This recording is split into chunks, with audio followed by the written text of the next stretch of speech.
Here's your host, L.Nathan Hare. All right, here we go. Living now, living right now. This is L.Nathan Hare, your host here for this next hour at WFO Power 96.5 FM on your dial. Our principal sponsor, of course, the Community Action Organization of Western New York, still fighting the war on poverty, now in our 53rd year. I want to welcome all of you together to this hour of insight, introspection, and interpretation of facts, events, and trends affecting you right here and right now in Buffalo and the Western New York community, and in fact, connect you to communities all across the country.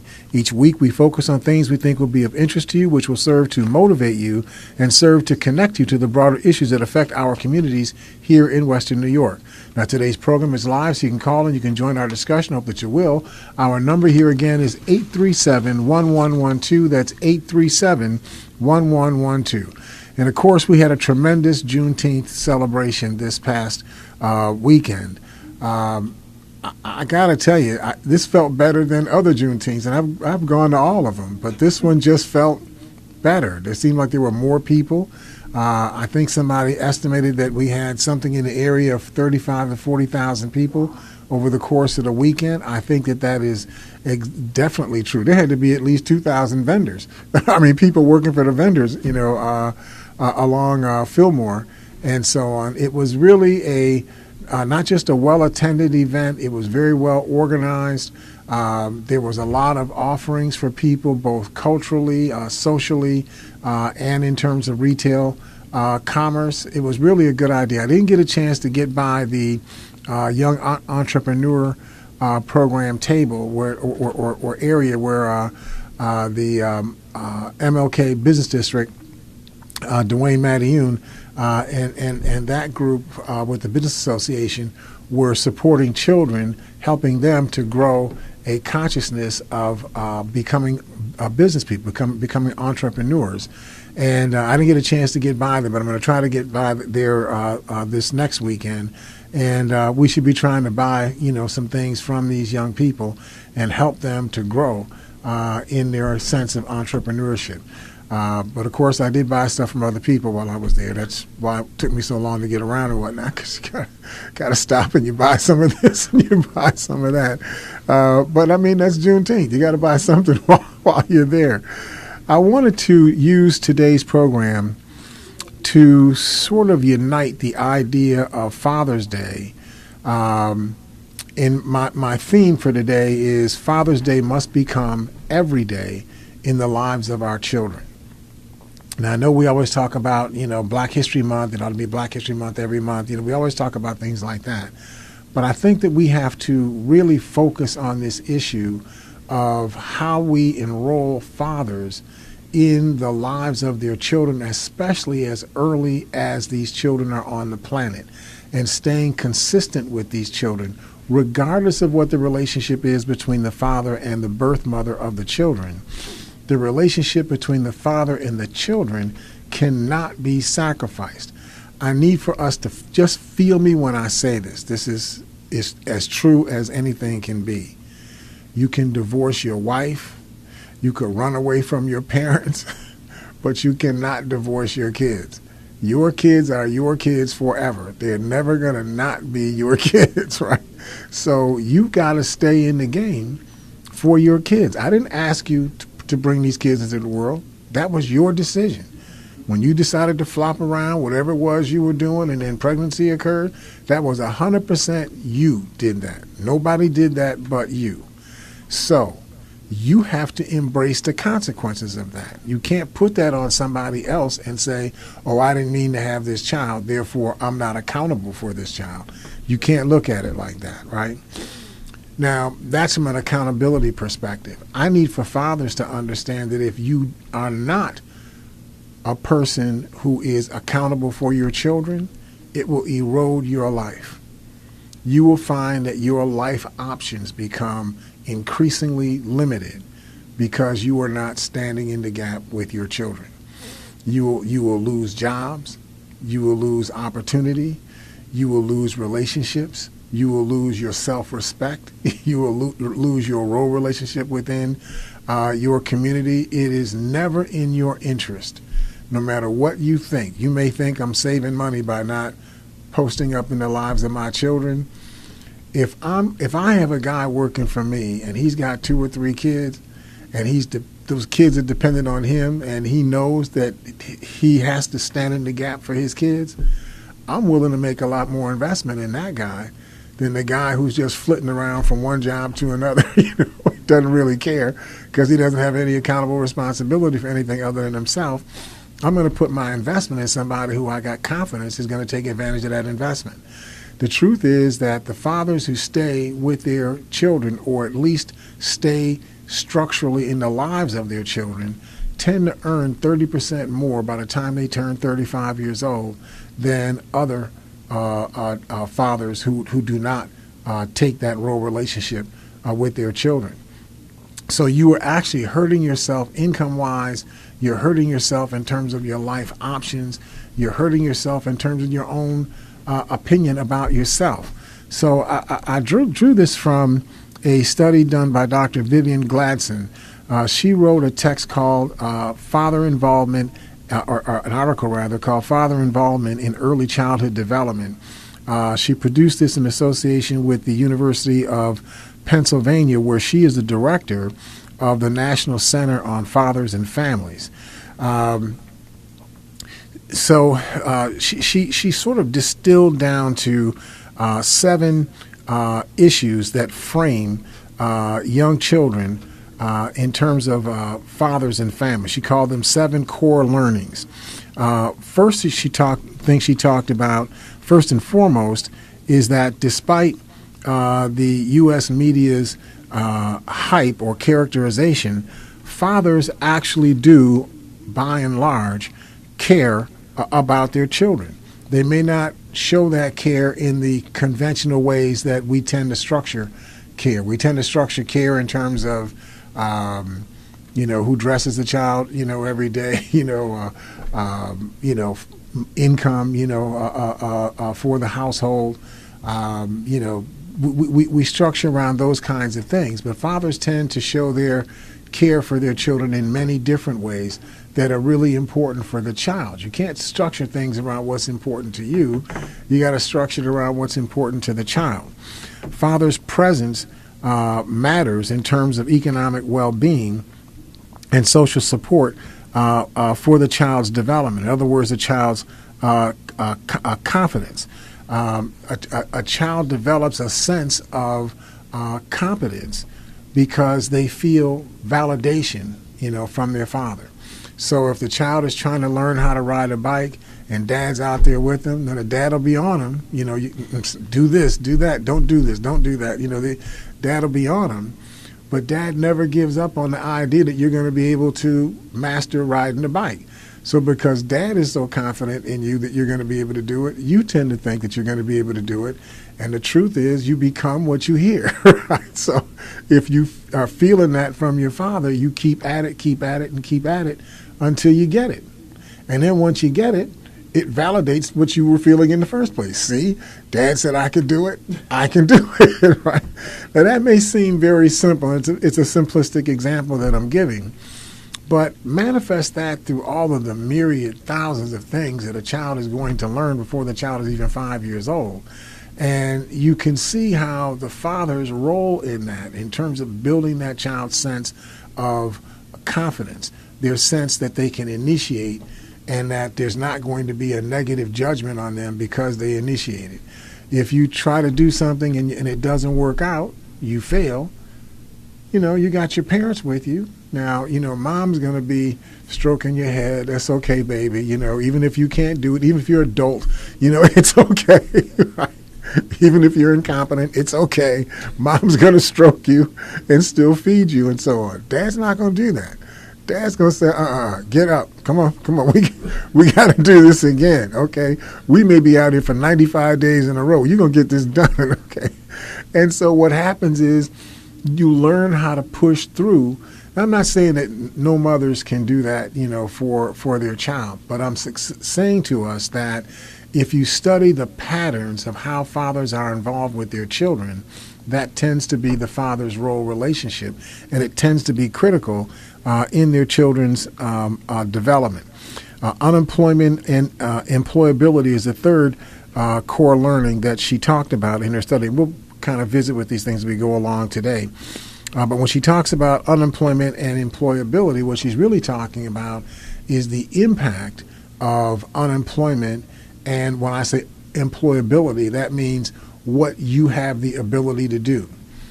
Now, no disrespect to all my friends, okay, all my friends.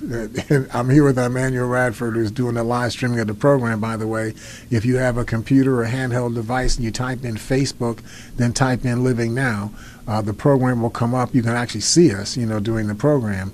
But you can type in your questions, your observations, your concerns on your device, and Emmanuel will read those things to me. We'll try to get to every one of them that we can.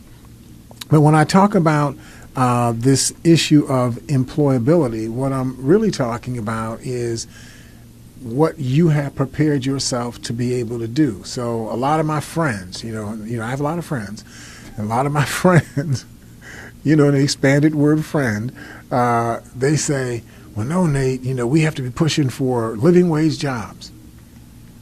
So I said, okay, well, what does that mean? Well, jobs, where you can support your families. Please, I don't need a narrative. I need a number, okay? What does that mean? Well, $25 an hour. So everybody, needs to have at least $25 an hour in order for us to have living wages, for everybody, right? I said, now, $25 an hour is over $50,000, a year. Now, what can you do for me that you know how to do that's going to make me more than $50,000? Because if you ain't making me more than $55,000, then I'm just giving money away, right? I don't give money away. You probably didn't notice this, but read my corporate charter. It says Nate does not give money away. At the top, even before my name is in there, it's at the top, right? So I'm trying to help us to understand, right? This is not charity, right? Employment is about a market. It's an exchange. You give labor to somebody who needs your labor, and they value your labor based on what they can produce with your labor. If your labor only produces the ability to grow grass or to move, metal shavings on the floor, or, maybe you could lift something and put it, in a pile. If that's what your labor is able to do, that's all I'm going to pay for. I'm not going to pay labor that I would pay to a phlebotomist. I'm not paying that money to you when you can't spell phlebotomy. I mean, that's just not going to happen, right?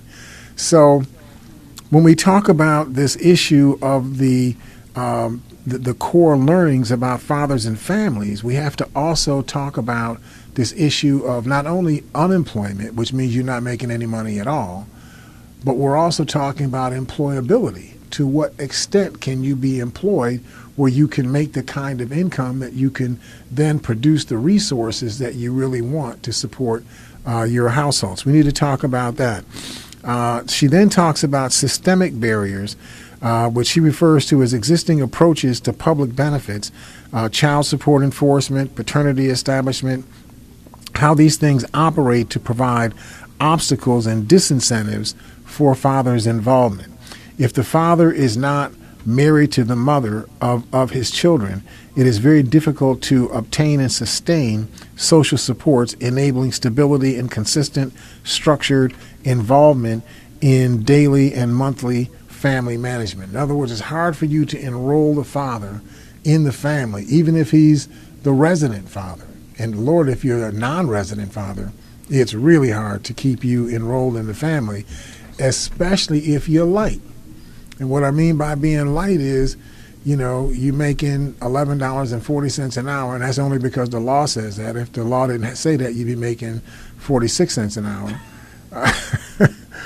Well, listen, you're talking to somebody that started out in 1959 making 25 cents an hour.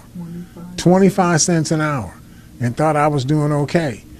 Okay, I caught a job back in 1967, making $1.35 an hour at William Hanger Company, and I thought I had gone to heaven. Right, and still went to school full time. Okay, and took care of my two sisters and whatnot. Right, I mean, this is a different world in those days than the world that we live in now. No, in those days, nobody had any explanations for you. Either you stood or you fell. There's no in between. Right? Today, if you can't stand, somebody's trying to prop you up to keep you at least looking like you're standing. Right? That's not the way it used to be. So the reality is that for fathers to be able to stand up, especially if you're a non-resident father, that means you have to be supporting the household that you live in, and you have to support the household that your children live in. You have to be a contributory in some way to the household that you live in. If it's nothing more than cleaning your house and making sure that things are in a reasonable state of repair, at the same time, you got to be doing everything you can to create a positive environment for your children. So if things are in disrepair where your children are, you got to be the one to repair it. If somebody has to be in control of the household where somebody else is going to the market, you got to be the first option, for that mother, that you're the one who does that. So we're going to kind of get, more into this subject, but I've got to take care of our sponsors. So if you all stick with us, we will see you inside of the break here at Living Now, Living Right Now. Do you want to increase your home's value? Do you want to lower your energy bills? Are you in need of affordable financing for your next home improvement project? The CAO Home Improvement Resource Program can help. Just come to their monthly HIRP orientation session every second Wednesday of the month at 564 Dodge Street, Building 400. HIRP staff will help identify the resources you need to get financed, and they'll even help you with completing your application. You won't know what you qualify for until you call them today at 881-6543. That's 881-6543. Learn about all the home improvement programs you may be eligible for and ask about the affordable financing program that can help turn your house into your dream home. Call 881-6543 for more info. It's the Home Improvement Resource Program, restoring value to neighborhoods across Erie County, one house at a time. Brought to you by the Community Action Organization of Erie County.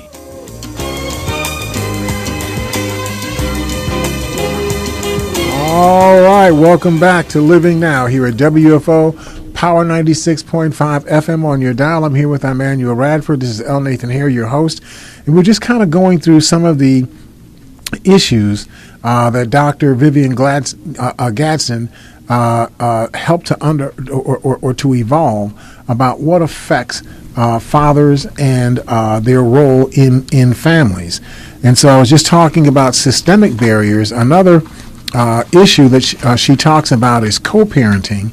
Call on one, Mr. Hare. And in the co-parenting, she says, especially if we are going to continue down the road or down the path of unwed relationships, we have to teach parenthood, both single and married parenthood, to fathers as a routine part of their public school education. And here's what I mean by that. Something in the area of 90% of all men are going to be parents before they die. Now, it seems to me that something is going to happen to almost everybody. You should use your public school system to teach people how to stand up for that, so that you create the value, you know what I mean? You create it as a value, for people and so on, and an expectation about yourself. So public schools are a way for us to approach this. But listen, we have a caller hanging on. Let me grab that call real quick, and then we'll get into our subject again. Hi, caller, are you there? Yes. Good morning. Hey, hi, Mother Doyle. Happy Juneteenth. Can you hear me? Yep, can you hear me? Because I hear a lot of music. No, that's not from me. I can't hear you. Uh-oh, I don't know. That's got to be something. There we go. Okay, all right. All right. How are you today? I'm doing great. How are you doing on this post-Juneteenth? A little something bad happened to me toward the end of Juneteenth. Yes. What? I became ill, and my son had to take me home, but I really believe it was the heat. Yep. The heat yesterday was so oppressive. It's the first time that ever happened to me in all the 25 years that I've been a vendor at Juneteenth, but it was just really a very bad feeling. So he took me home, and so I could come home and rest and cool off. and I was glad that my daughter and my grandchildren were there, so they took over. Well, that was wise that you got yourself out of that heat. I trained my grandchildren from when they were very little, so they knew exactly what to do. So it's good to have grandchildren. It's good to have daughters and others. So, but I feel better today. I feel bad that I wasn't able to attend Barbara Sims' funeral today, but I still want to take it easy, and I didn't want to get there and have to fall out. Yep. So, so that was the bad news. But the good news is that I officially finished all my classes as of 5 o'clock. All right, outstanding. So I feel real good about that. So in about 3 weeks, I get a little break.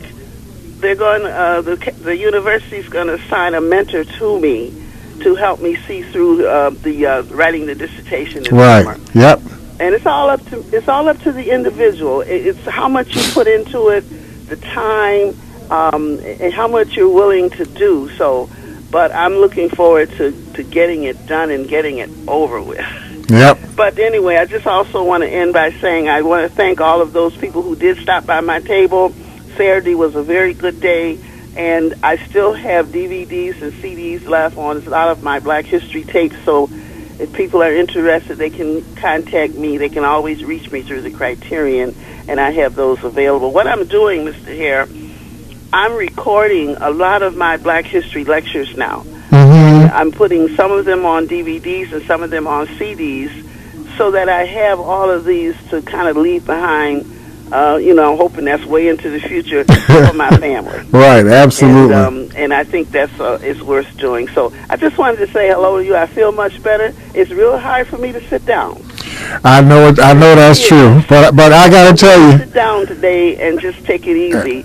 And because that heat is nothing to play with. Yeah, I got to tell you, I was talking to Sam Radford. I was over on Fillmore, and that heat got to baking down. I said, Sam, I'm only going to be about 6 more minutes, and I got to get up out of here. This is too much heat. Two people that fell out, they had to call the ambulance. I was fortunate that they didn't have to call the ambulance for me, but there were 2 people who fell out, and it was due to the heat. Yep.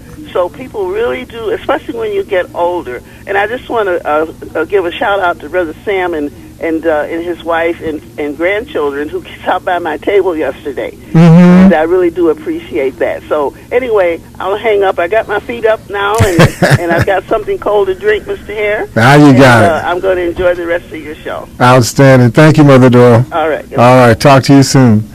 Excellent. And of course, that's part of that competency-based stuff too, right? You gotta have men in your family, right? Fathers in your family who get it, and they will be there in your corner to help you when that day comes. But co-parenting is an important skill. A lot of times when I talk to you about stuff, I'm giving you my own direct experience. My daughter, my oldest daughter, got in the hopper around September or so of 1974. She was born in June 3rd of 1975. Well, I grew up in a Jamaican household. Men didn't really involve themselves with, like, little babies. You had to be kind of, talking and walking and, then folks would be bothered with you. Otherwise, other people took care of you. You were around, you saw to it that food and clothing and stuff like that was taking place. But you didn't really involve yourself, directly with the kids. But I live in America, right? And they don't play like that in America. Everybody's got to be all in, right? Well, at least that's the way I began to understand it. So my wife is 10 months younger than me, so she's the same age I am, right? I couldn't trust her to know how to take care of this baby that was coming in the womb. She didn't have any more experience than I had, right? So I actually went to the library and every day, for 2-3 hours a day for a good 6.5 months, I studied what they all taught about, early childhood, and what happens, all the way up until when a child is in secondary education. I just went through all of the stuff that they were talking about. And my point in saying this is that when Michelle finally got here, I already had a game plan on how I was going to do the things that were important to make her life work out for her. And I realize I got my flaws. I mean, I'm probably a little bit crazy. I'm not real crazy, just a little bit, tad. I'm only holding my fingers together about 1/3 of an inch, just that crazy, right? But, there's still a little craziness, in there. And I put together a thought process, a thought model in my head about what I would need to do, what I had to organize. I knew what to do in emergencies. I knew what to do when she had some kind of medical thing going on. I knew what to do if my money wasn't right. I knew what to do when I need transportation. I had organized stuff, right? And, my first wife and I, we were together for 17 years after Michelle was born, and it worked out really well in terms of my role relationship with her, so that when my first wife and I broke up, my relationship with my daughter continued as if nothing had happened. Of course, when you're 17, you're pretty ambulatory and whatnot, so she could be in everybody's house she wanted to be in and so on. And so, and of course, I sent her to Temple University, so she was already away anyway, right? So that worked out okay. But my point is that having a context of what I was supposed to be doing, what my role was supposed to be as the joint parent, I carved out my role and I did my role. Now, it didn't mean that I didn't help with some of the stuff that she did. I learned how to change diapers, and, I learned how to, coax her to do stuff when she didn't really want to do it, make her feel good when she wasn't doing what she was supposed to be doing and whatnot. I learned a lot of that from my wife, right? But the things that were on me to teach and to nurture, those things I knew that it was on me to do, and I did them. But we don't have a curriculum that you learn as you're growing up about how to be a parent. Nobody teaches you that. So if you don't grow up in a household where there are like 2 or 3 or even 4 generations, like in my father's household, we had my great-grandmother, my grandmother, we had my generation, and then the kids that were brought up in my kids' generation, all of them were operators in the same household, right? Everybody visited everybody else. There was always like a Sunday dinner where everybody came to my grandmother's house, for Sunday dinner and so on. And so you learn a lot about what you should or should not do from other people that had already been down that road. But what if you don't have that? In the time period between the late 1970s, probably began earlier, but really manifested itself in the late 1970s going forward, we had this high volume of single-parent household, kids getting pregnant when they're 14, 15, 16 years old. Many people had their first child unmarried by the time they were 22, 23 years old. Households lived separately because public assistance would give you money if you were in your own intact household. But if the father was there, say, no money for him. If he's there, no money, right? And, this created like a 20, 25 or so year pattern, maybe 30 years, where we literally used public policy in a way that made the state the father of the unmarried mother, right? And made the father a predator, somebody who was like a blight, or something, a irresponsible person, always characterized as an irresponsible entity and so on. And so that has infected the way that we visualize the role of fathers today, in our society. So it seems to me that one of the things that we have to do is to go back to doing what used to be done, but since we know we can't do it, we can't count on the current sort of vertical families to do this anymore because we've broken those families up. We have to take our public education systems, which teach everybody, and use them as the vehicle to teach parenting skills to everybody, so everybody knows what their accountable responsibility is. You should not be involved. This is just Nate Hare now, so don't get all upset. But you should not be involved in any relationship between a man and a woman where the goal of that relationship is not the possibility of family formation. If that's not what you really are looking to get done, you just looking to date. If you're looking to date, she got to sit over on that side of the room. You got to sit on this side of the room. Y'all could date from that posture. Then she got to go her way. You gotta go, because when y'all get together, you produce family, but then you don't want to be family when you produce family. You cannot, let me be blunt about this. As a community of African people, let me just speak for my own ethnicity. I can't speak for everybody, but let me speak for my own ethnicity. As African people, we cannot afford that.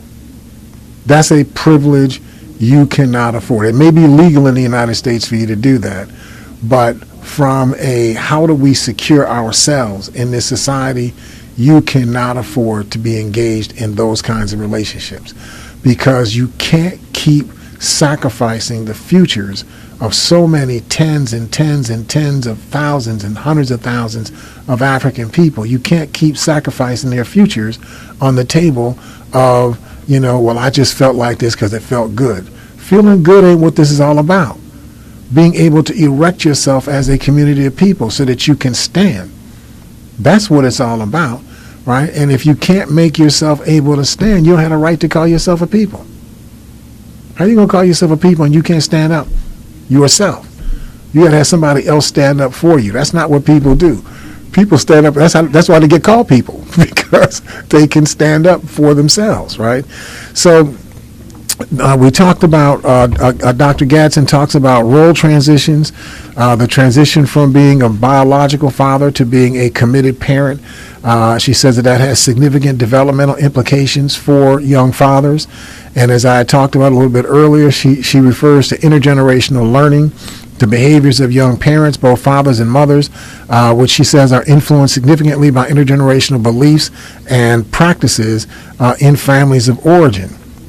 Teaching parents and co-parenting in a curriculum that teaches the roles of grandparents as well as the role of the mother and father can be critical for the engagement of all assets in the critical issue of the raising of the next generation, the next few generations of our community of people. So the 7 things that she talks about are fathers care.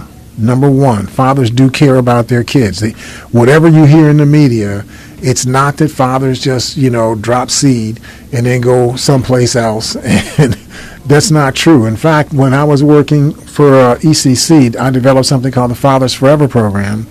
And some of the research that I uncovered during that, and this is back in 1991 or 1990, some of the research that I came across during that time period found that fathers, young fathers particularly, tended to be intimately involved with their children through their children's age, through age 2.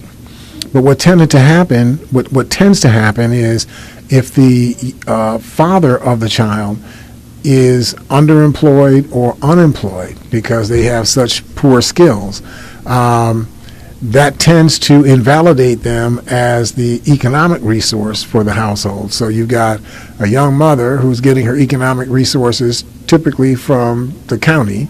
You've got a young father who's got nothing that he's putting on the table, so he gets impeached in terms of his father role there, because the mother tends to be a young mother as well, right? She's got her finger in his face, you ain't no good, you're nothing, you can't contribute to this. So that further erodes, right, who he thinks he is. He wasn't prepared to be a permanent life mate for the mother of his child, so the relationship tends to start to wear out, starts to sour, over that 2-year period. And then his parents are looking at him like, punk, you got a child, you're not taking care of your child, you can't stand up for your child, so your own parents judge you. The parents of your baby's mother, they judging you harder than your parents are judging you, right? So everywhere you go, people are saying you're a punk, you're no good, you're slothful, you're lazy, you're incompetent, everything is negative. And so it tends to become so overwhelming, especially for the young father, that they tend to pull away pulling away sort of lessens the amount of negative feedback that they're getting from people and whatnot, right? Now, I'm not saying this is all as excuses. I'm just trying to help us to understand the process, the pathology of what tends to go on. And so fathers care, despite what people say. Father's presence matters, not only in terms of economic well-being, but in terms of social and support in child development. Unemployment, unemployability, being unemployed or being underskilled erodes fathers' ability to be able to play the financial, economic role they should be playing in households. Systemic barriers in our society, like barriers to access to public assistance. In order for you to get public assistance, you have to do like 49 different tricks, that shows that you're working hard, to get a job. And then they won't give you enough. They won't even give you money if you're a man, right? They might give you a heat, or something, but you're going to have a hard time getting any support from the state. Co-parenting, which is a critical issue that we do not teach, but we should be teaching, the transition from being a biological father to being a committed parent, that what we call role transitions, that is really fundamental in terms of us making this process work, and intergenerational learning. So research shows that young children's social, emotional, and behavioral competencies are linked to subsequent academic performance and the academic successes or failures, and that the academic successes or failures are manifest as early as kindergarten and the first grade. 3 pivotal mechanisms that Dr. Gadsden talks about to forge the critical links during early childhood. She says that you have to succeed in helping the child develop emotional self-regulation, which is where fathers are critically important, helping the child to develop a sense of self-efficacy in relation to learning competencies. When I say self-efficacy, that means your sense of your ability to learn. It doesn't mean that you've learned everything yet. It means you have confidence in your ability to learn everything. So I got to figure when you're 4 years old and they start throwing Dick and Jane at you and whatnot and, letters in the alphabet and, phonemes, you're looking at that stuff like, and what is that supposed to mean to me?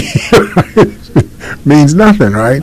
But you see all of these grown people, and they're just like ultimately, competent in all of this, right? They just got it, right? So for you, it's like there's this humongous, ocean gulf between where you are as an unlearned, unknowing person and all of these adult people that seem to be extremely learned and extremely knowing, and the gap between you and them is as big as the Pacific Ocean.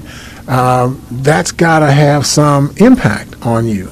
But if you are with people, your parents, and in this context, your father, are with you all the way through this learning process, such that you never develop a sense that you're not going to be able to get it done. You always know you're going to get it done. It may be hard, may require a lot of repetition, but eventually you're going to get it done. That gives you a sense of self-confidence, self-efficacy. And then, of course, the third thing she talks about are social interaction skills with peers and adults.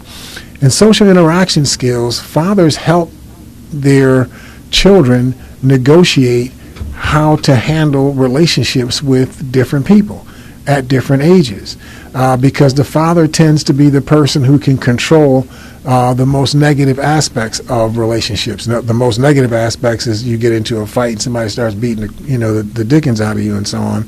That, but if you got a father, who's in your corner and something starts to turn ugly like that, you can go to your father and say, Dad, this is a little bit more muscular than I am, right? You may have to help me with this, right?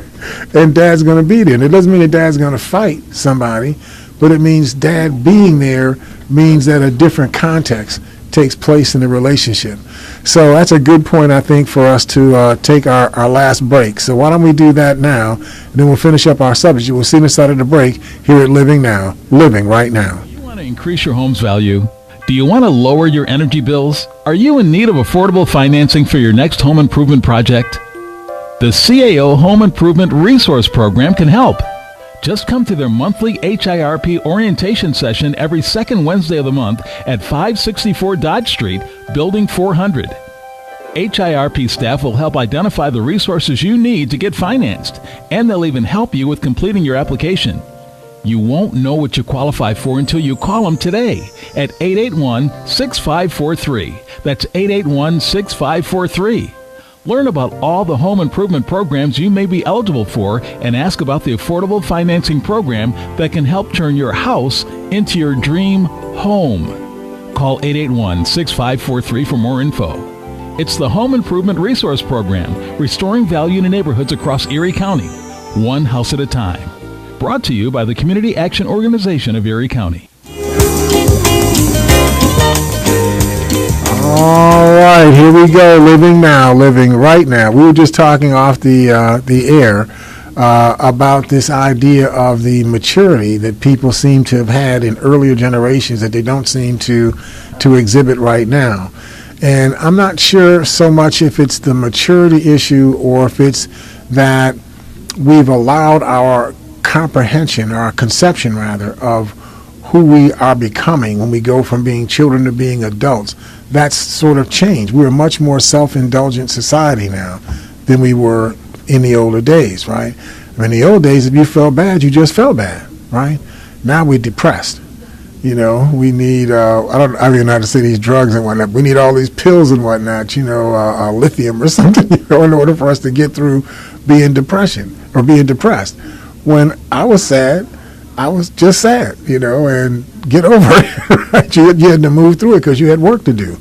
And so I was telling you that I have an uncle who his girlfriend became pregnant, right? She used to be my babysitter, right? She had to be about 16 or 17 years old, and I had to be maybe 7, at the time.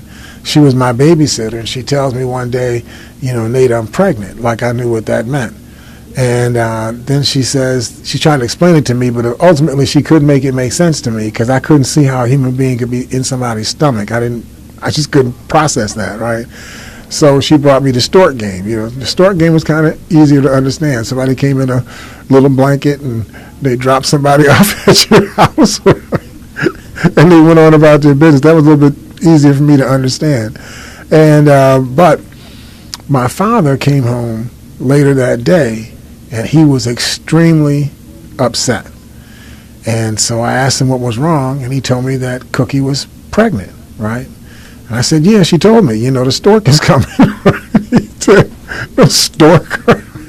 He was very blunt, about how this all was going to go. But my point was that the Saturday following the Tuesday that Cookie told me that she was pregnant, the very next Saturday, we were at Mount Olive Baptist Church when it was over on Clinton Street, and 30 people were there. Priest was there, flowers, the witnesses, and so on. They got pregnant they got married that Saturday. That was the way it used to be in the old days. You got somebody pregnant, that was your responsibility, not just the child. That woman was your responsibility too. And whatever you had to do to make that stand up, if you had to chop wood, if you had to clean up metal shavings, if you had to clean toilets, if you had to go and pull onions out of the ground, you did what you had to do in order for you to support your family. I had another uncle, Uncle Charles. He worked at least 3 jobs. Every day I knew him, he had a job at the plant, at the steel plant. He had a job working as a service station attendant. He had another little side job, working for a garage where I guess he fixed cars and whatnot. That wore him out. He worked 3 jobs. It wore him out. And he had his other little issues and whatnot. But his core driving value was that he had to be the economic backbone of his family, right? And so that was the value framework that we operated in the old days. And because those were the values, you made decisions based on those values. So you didn't have to tell everybody every single thing you had to do in your life, but you told people these are the values you have to operate from in your life. And then based on those values, you made decisions that supported those values. we seem to have shifted away from that. Somehow at the end of or near the end of the Vietnam War era, this idea of the flower children, the free love stuff, came about. And then Roe versus Wade comes up and says, nope, you can snuff your kids, you don't have to take them to term, just as soon as you have them, snuff them, and so on. And, whatever you feel about that, that's obviously my attitude about it, but you feel whatever way you want to feel. The point is that it began to erode the idea of responsibility, because you could go another way to avoid responsibility. And then if you chose to keep the child, that was really a woman's decision. That wasn't a joint decision of the woman and the man. That was the woman's decision. And you see how that is manifested in today's society. That's all talked about as if it's the woman's decision. Well, if it's the woman's decision, then, what role do I have in that? What level of accountability, I'm accountable when you say I'm accountable? I'm not just basically accountable. I'm only accountable when you say I'm accountable, and that sort of, that I think has eroded the value framework that pulled people together, especially in support of their children.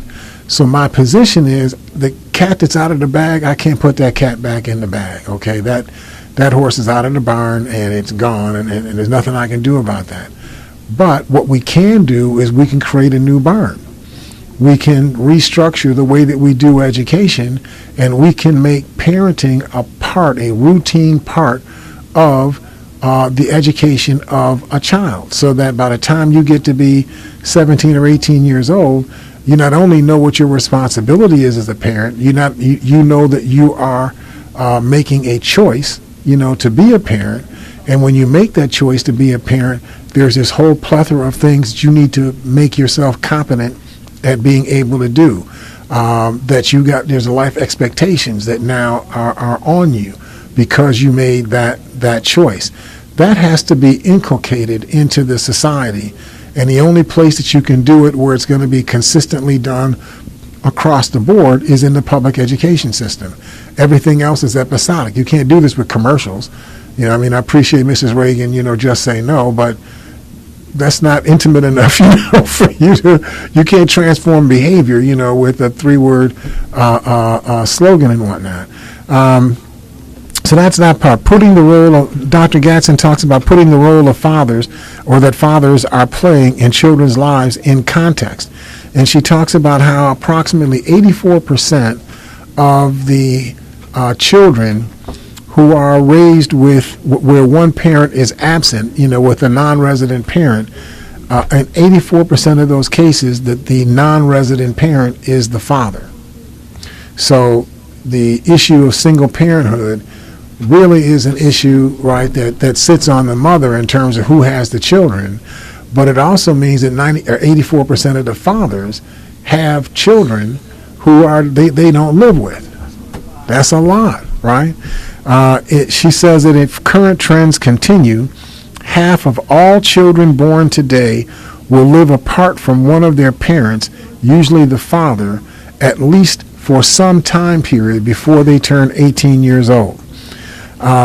Where families, whether an intact or with a parent absent, are living in poverty, a significant factor is the father's lack of job skills. In other words, if the father was a committed father and he had done what he needed to do to acquire the kinds of skills and skill certification that allows you to get a job as a plumber, as a welder, as a contractor, as a painter, as a this or that, that makes a humongous difference in terms of the economic quality of life that your kids are going to live in. You had somebody? Yeah, let's take that one.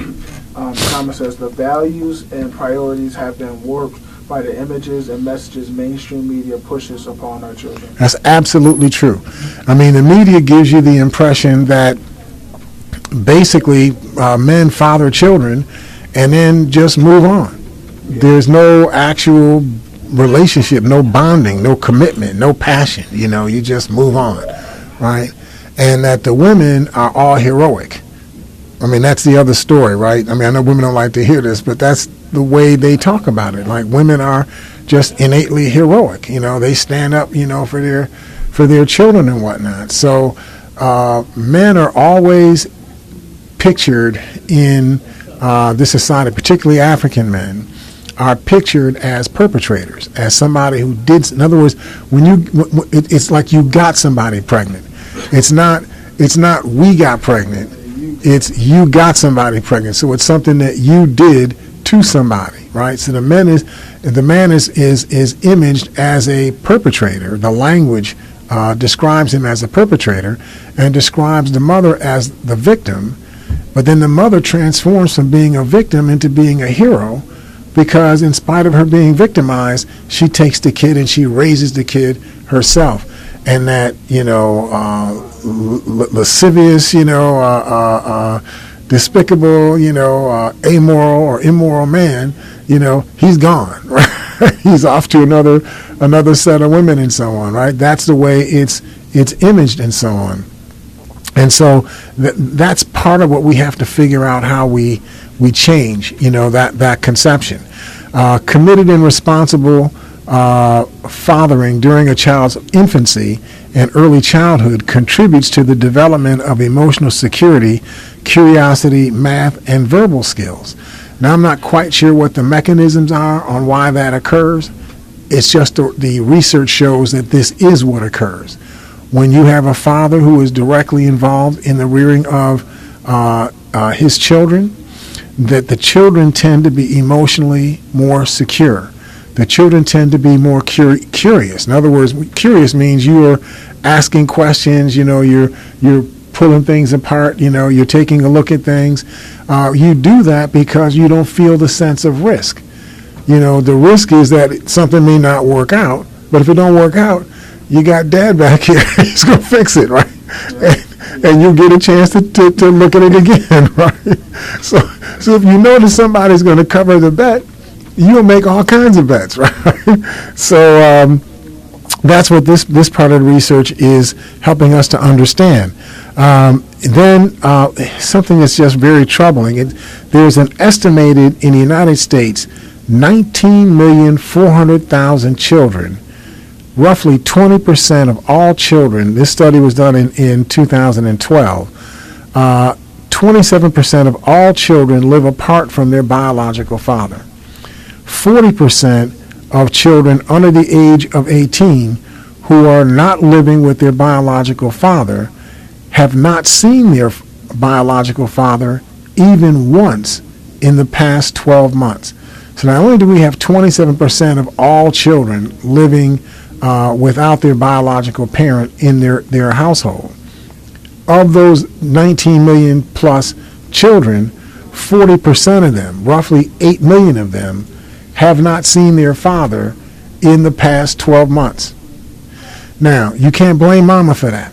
I mean, maybe you can blame her for some of it, because everybody got to take some responsibility. Maybe you wouldn't let your baby see her or his father. But I think that's very rare. Not just rarer. That's very rare that the mother wouldn't let the father see the children. That's probably 1 out of every 200 cases, of parenthood. So what we have is a value and a behavior thing that takes place in our society, where you have some men that are so disconnected from their role relationship with their biological children that they actually could have a year go by and not see their children. How does a man divorce his children? How do you construct yourself in your own mind where you are settled with you and you don't see your own children?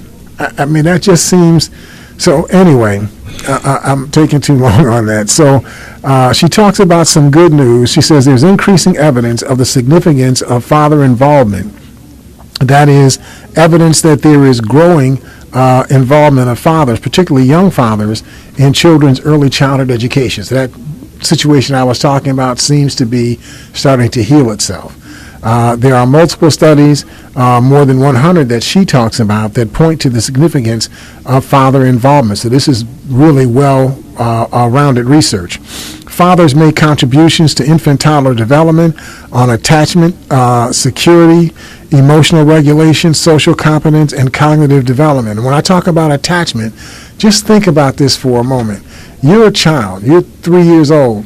You see your mama every day. You don't see your father. You got no relationship with your father. But other kids who you're going to school with or who you're in the neighborhood with, they got fathers. They see their fathers all the time.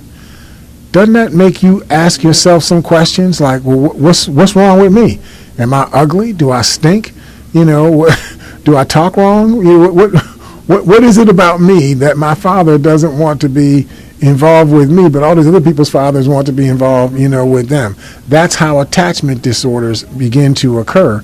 And those things can manifest themselves into neuroses that could then turn into psychological things that turn into really ugly behaviors. Our Head Start program, an early Head Start program, the CAO is the largest Head Start and early Head Start provider in New York State outside of New York City. We cover Erie and Niagara County. Our Fathers program, that is a part of our early Head Start and Head Start program, Fathers program involvement has been associated with positive outcomes for children and interventions with older children, suggesting that the Fathers program or the Father program involvement could contribute to earlier outcomes. There is evidence that fathers are present in the lives of their children more often and at higher levels than previously assumed. They are more likely to be involved in the lives of their children during infancy than in any other time. So I know that we're near the end of our hour. There's a lot more to this that we can get into, and we'll try to pick up on it next week. But hopefully we're getting the message. Men, we need for you to be men. Being a man means being accountable and accepting the consequences of that accountability. We look forward to talking to you all next week here at Living Right Now.